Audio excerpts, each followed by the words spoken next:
This is Nick. This is Jack. It's Tuesday, TBOY, Tuesday, July 23rd. And today's pod is the best one yet. This is a TBOY. The top 3 pop business news stories you need to know today. Okay, if any world leaders want to make big news right now, if you could do it before we finish recording the podcast, that would be great. Yeah, it's usually Elon Musk who makes us return to the microphones on Sundays. Yeah, it's true. But this weekend it was the President of the United States. Jack, are you getting slammed with political text messages right now or what? Okay, I've pushed stop to so many political donation requests. And unsubscribe. 3 stories for today's show. What do we got on the pod, Jack? For our first story, we've already told you that the top performing stock of the year is actually Abercrombie & Fitch. But Jack and I haven't told you about Hollister. And right now, Hollister's business slaps. For our second story, there's one airline carrier that transformed travel more than any other. And that airline is RyanAir. RyanAir. But right now, Ireland's RyanAir is grounded like a leprechaun. And we'll tell you why. Yes, we will. Boarding! And our third and final story, a top cause of America's housing crisis,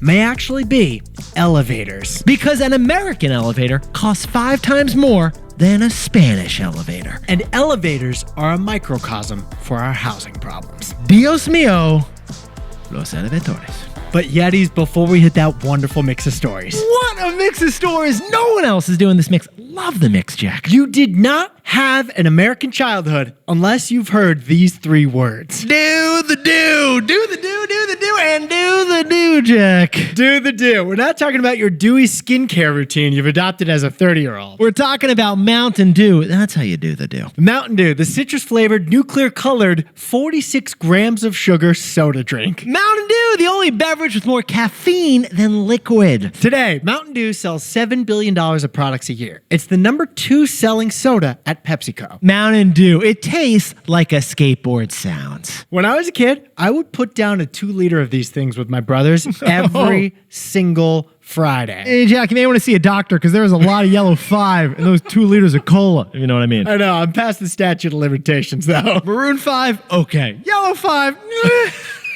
But yeah, this is what Jack and I found fascinating about this story. This year is the 30th anniversary of Mountain Dew's famous slogan. 30 years ago, the people at PepsiCo introduced Do the Do. Do the Do. Do the Do is turning 30 years old. Do the Do is officially a millennial, is what we're saying. And that's why Mountain Dew is bringing back Do the Do for the first time in like 10 years. And basically, Mountain Dew is redoing the Do, and that's what we're saying. You may say do less.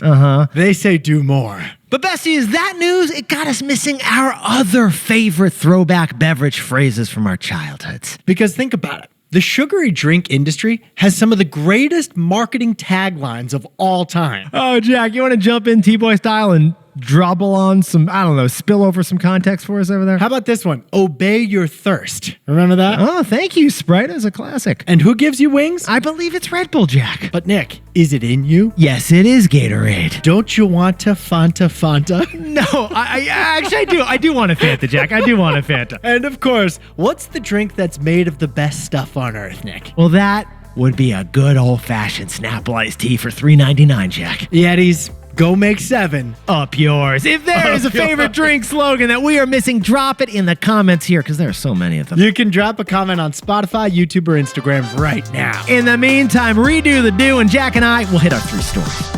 15 years before this song, 2 boys from the Northeast met in the dorm. They had an idea that caused a cultural storm. It's the best one yet, but the best is the norm. Jack, Nick, that's it. I don't even think they need to practice. 50%, that's a fat tip. T-Boy City on your at-list. If you know, cause we ready to go. We can't wait no more, so just start the show. Start the show. For our first story, Hollister, their sales are thriving right now on teens across America, but it's all thanks to one strategic choice. Hollister and Abercrombie aren't siblings. No. They're cousins. All right, Jack, I'm getting a whiff of something right now. It's not Axe body spray. I don't know what it is. What is it? Well, anyway, Jack, what is the top performing stock from the last year and the first half of this year? I think you're smelling a topless man wearing Abercrombie cologne, Nick. Because NVIDIA is not the top stock of the year. Abercrombie & Fitch is the top stock of the year. That's right. The company making cargo shorts is beating big tech badly on the stock market. Abercrombie stock is up 330% in the last year. That is a 4x return. And yes, Abercrombie is now bigger than Lyft. It's up 4x so far this year, after quadrupling the year before, too. Oh, sit down, stand up, and pop that moose collar. Now, Yetis, we know what you're thinking. You listen to this pod every day. Jack and I, we have told you that Abercrombie story before, haven't we, Jack? Yes, we've told you that Abercrombie & Fitch is thriving. Yes. Thanks to its pivot to adults. The pivot to adults. The same adults who loved Abercrombie & Fitch's teens, they love it again today as women. It's the nostalgia, the 20-year rule of nostalgia. You're back in Abercrombie. That's why Abercrombie's top seller right now is a $100 dress that you can wear to the wedding this weekend for that cocktail event on Friday night. You're not buying that if you're 17. You're buying that if you're 27. All right, so Abercrombie's doing great. But for 13 of the past 14 years, the best brand at Abercrombie wasn't its namesake Abercrombie & Fitch. No. The top brand at Abercrombie was actually Hollister. Hollister. That's the name of the brand that Abercrombie & Fitch invented from scratch in the year 2000. I drove by Hollister, California the other day, Jack, and I was like, is this the town? Like, is this where this came from? Like, what's going on? It is the town, Nick, and Abercrombie & Fitch would make you think that's where the brand was invented, by the surf community there. But they actually completely fabricated a backstory for Hollister, claiming it went back to 1922, but it didn't. Call MTV. I feel like I've been catfished, Jack. When this scandal broke, Abercrombie & Fitch got a lot of heat because they catfished their customers with a fake backstory of the Hollister brand. But here's the thing, Yetis. The new Abercrombie & Fitch, they know that their current customers have forgotten about that whole brand scandal that Jack just mentioned. Because Hollister's current customers weren't alive back then when the scandal happened. Boom, here's the news. And it's a headline from the Wall Street Journal. Abercrombie won by leaving teens behind, but its sibling brand Hollister is taking the opposite approach. That's right. While Abercrombie's customers' age have gone up, Hollister customers' age has gone down. And now that Hollister is Abercrombie's sole teen brand, they're mingling with the kids out there these days to find out their style preferences, and the results are fascinating. Here are the moves that Hollister has made recently to win the love of today's teens. So Jack and I jumped into the Abercrombie earnings call, and here's the interesting stuff. For boys, they discovered that boys' phones were like falling out of their pockets when they were sitting down in school in class. So Hollister designed their pants now to have a front pocket zipper to keep your phone in there. And for girls, they discovered through surveys that young girls just weren't comfortable wearing a dress all day in class. So now Hollister dresses have shorts stitched right inside the dress for comfort. In fact, Hollister has pivoted so hard to high school that they are hosting maybe the most badass thing we've ever seen at a high school. Get this, Yetis. Hollister has a series of concerts that they're promoting that are taking place in the gymnasiums of local American high schools. Oh, we repeat, a clothing brand is going full Coachella on your local gymnasium. Are they going to have Blink-182 here, Jack? I don't know, but high school kids deservedly think Hollister is cool. This is an unambiguously cool move. I think what we meant to say was Maroon 5. Yetis, Abercrombie, it seems to have found the formula for Hollister to thrive. And Jack and I think we've pinpointed it. One sec, Jack. Let me just unzip my pants and get this phone out. So, Jack, what's the takeaway for our buddies over at Hollister? The best advice for companies with multiple brands is this: be cousins, not siblings. So, Yetis, Abercrombie owns Hollister. One brand is now focused on adults, and one brand is now focused on teens. They're both successful, and what's critical to that success is the extent that they appear different. Abercrombie could just take their successful adult designs and make lower-priced versions for Hollister. The two brands would look very similar, like siblings. There'd be an older sibling and a younger sibling. But frankly, that would be like duplicative. Instead, Abercrombie and Hollister make different styles from scratch for each of their respective target audiences. And today, the brands appear more like cousins than they do siblings. And that's the key. That's the balance. Similar enough to benefit from corporate synergies, but different enough to target two different customer types. That distinction is why both Abercrombie and Hollister have all-time high sales right now. It's just the right amount of familiarity, but not too much familiarity. Abercrombie and Hollister, they're cousins, not siblings. For our second story, RyanAir. Their stock tanked yesterday, but RyanAir is still number one in investors' hearts. We'll tell you how the cheapest airline in travel is the richest airline in the stock market. Oh, Jack, call Leslie Nielsen, because airlines, they've been looking less airplane, the flying device, and more airplane, the movie.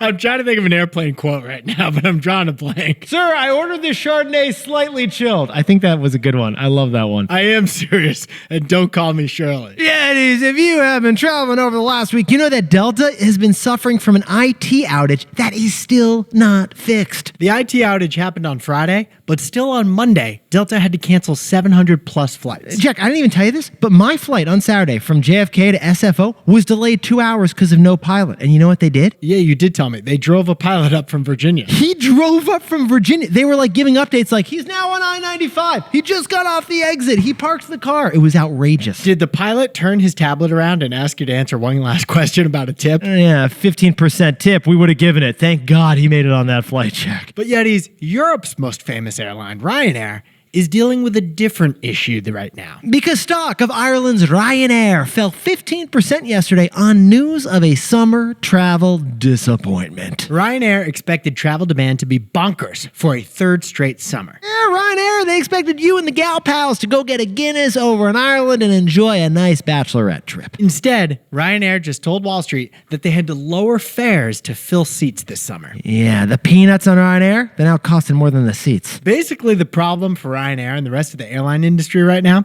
is you can't say there's pent-up demand for post-pandemic travel anymore. No, you can't. It's been 2 years.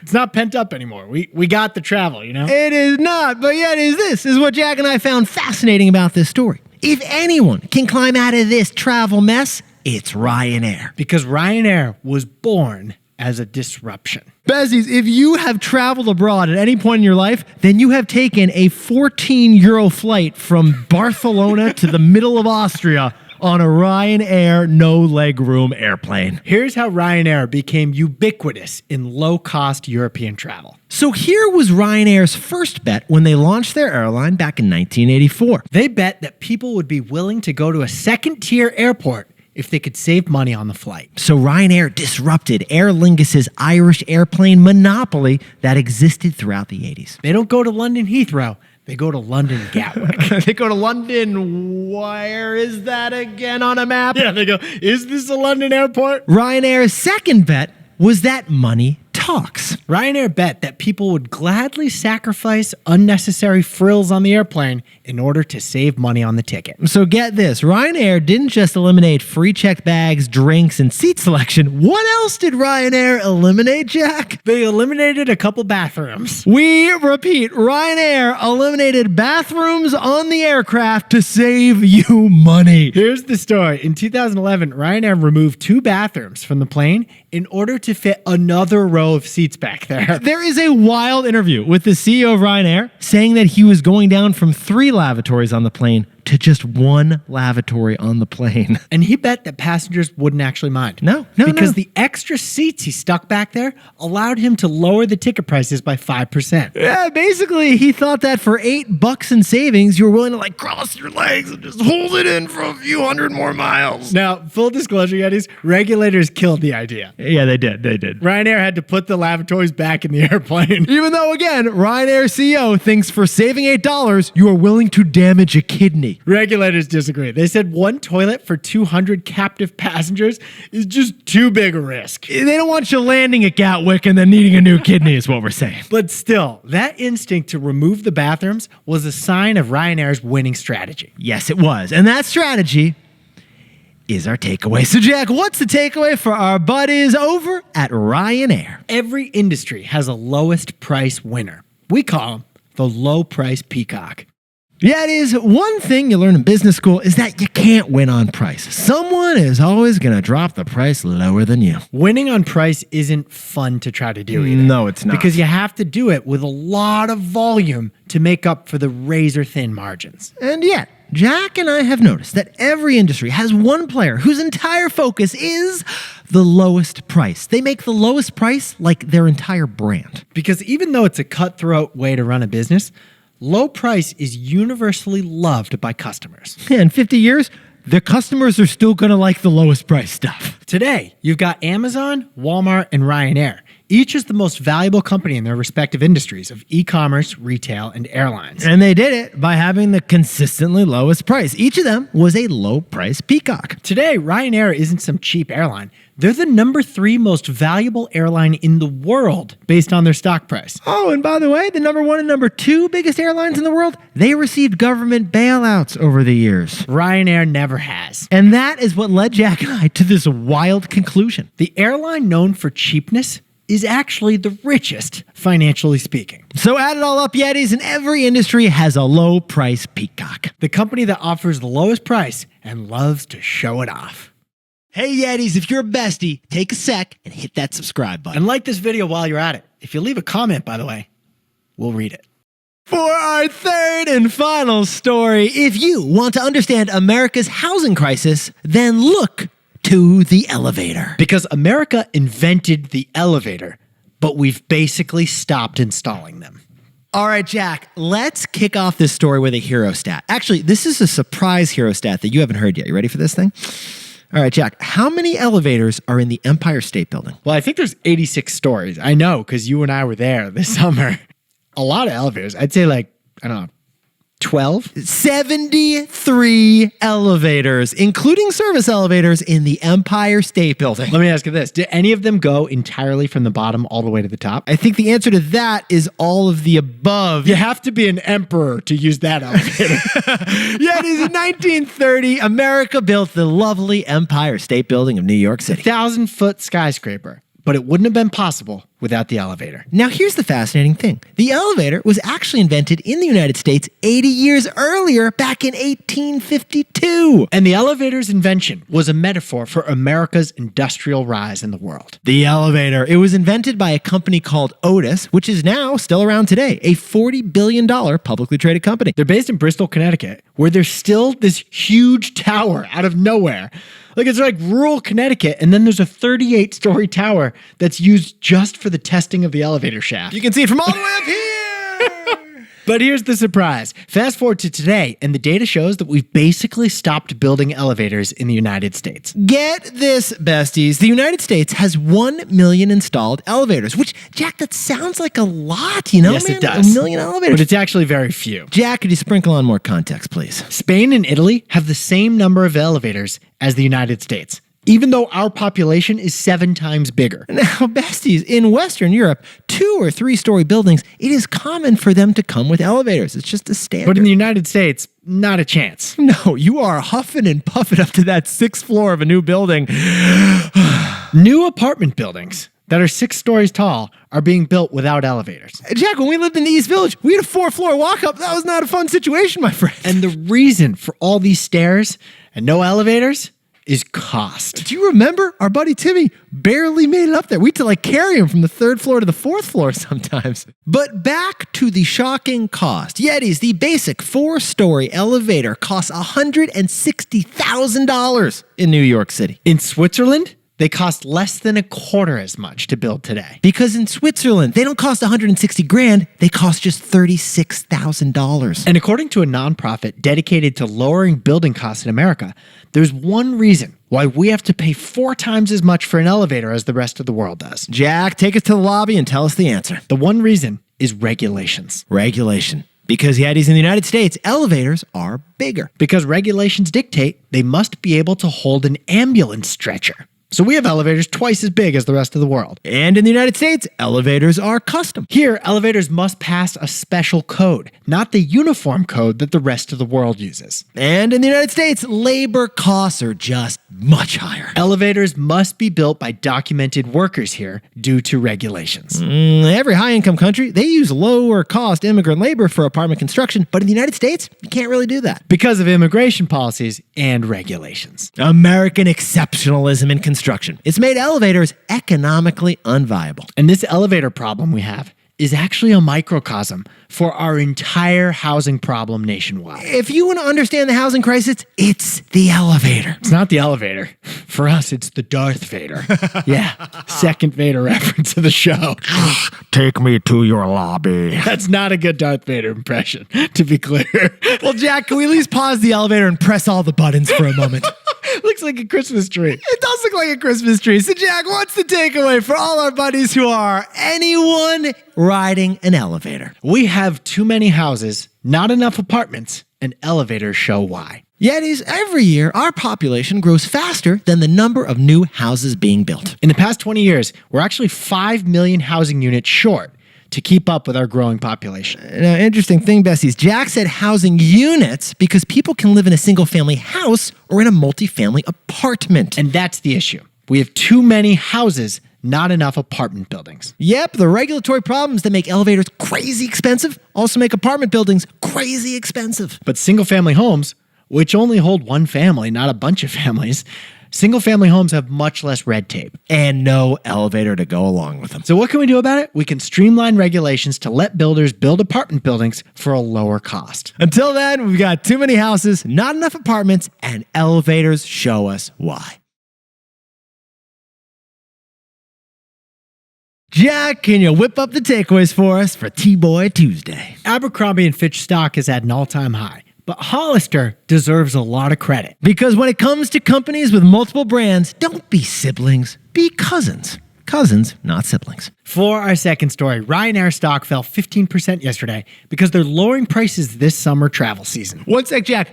RyanAir will now pay you to fly to Dublin. This is insane. What kind of a deal is this? As long as you pedal really hard on the flight to operate the engine. And don't have to go to the bathroom. But RyanAir is still a low-price peacock. It's the lowest price in airlines, and it loves showing it off. And our third and final story is elevators. Elevators. They cost 4 times as much to build in the United States as they do in Europe.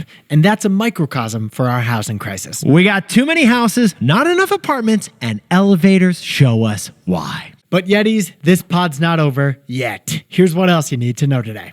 First, it is a huge week for earnings. If you own stock in a company, they are probably reporting earnings this week. 1 out of 4 of the U.S. S&P 500 companies report earnings over the next 4 days. We're talking Tesla, Alphabet, Visa, Chipotle, Ford, IBM, UPS, Spotify, and more. They are all reporting earnings. We'll jump into the most interesting and important earnings reports so you don't have to. And second, Kamala Harris seems destined now to become the Democratic nominee for president. All the Democrats who had been floated as potential challengers have all now lined up to support her candidacy. And in the 24 hours since Kamala declared her candidacy, she's gotten $100 million in donations. So the big question now is, who will she pick as her running mate? And finally, the top movie of the weekend had a surprisingly huge opening, and that movie was Twisters. Not Twister, the movie you might have seen in the early 2000s.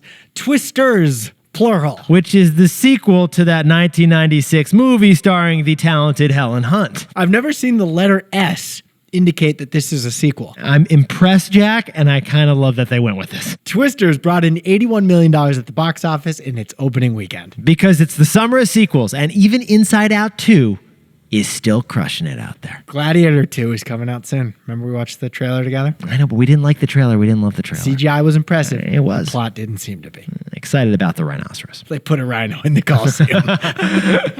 Now, time for the best fact yet. This one whipped up by Jack and me while we were researching Mountain Dew, and we happened to do the do. We do the do. Mountain Dew is actually slang for moonshine. Yeah, Mountain Dew, the beverage by Pepsi, that was invented actually back in 1940. But the term Mountain Dew goes back even further. It goes back to the moonshine era of Prohibition. Yeah. The Dew was a popular mixer for moonshine booze. 100 years ago, Do the Do had a very different meaning.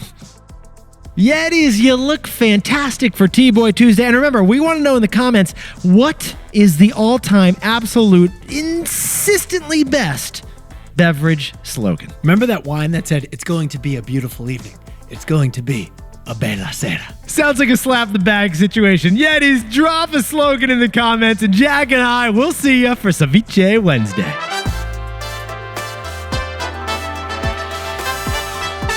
And before we go, a congratulations to Yeti's Matt Vona and Stephanie Bizzato in Pittsburgh, Pennsylvania, who just got engaged. Guys, let's see some ring pics. Congratulations. Congratulations to Cameron Casco in Chicago's West Loop for getting an epic promotion. Logistics all over the place. And Tasha Holzer in Portland, Oregon has got a new job leaving dental hygiene after 10 years of making the most fantastic teeth. By the way, Tasha, I still haven't had a cavity. Jack may need you to take a look before you leave the practice. True. It seems every time I go, they got something they're concerned about. Tell him it's the left molar. And Anchal Sood in Temecula, California has got a birthday. Celebrate that win. And Kathleen Sipes from DeKalb, Illinois, your sister wants to say happy birthday. Siblings, not cousins. And Penny Chiang in Taipei, Taiwan has got a cute, chubby orange cat named Lulu, and they are celebrating that birthday win together. And to anyone else celebrating something today, make it a TBOY. Celebrate the wins.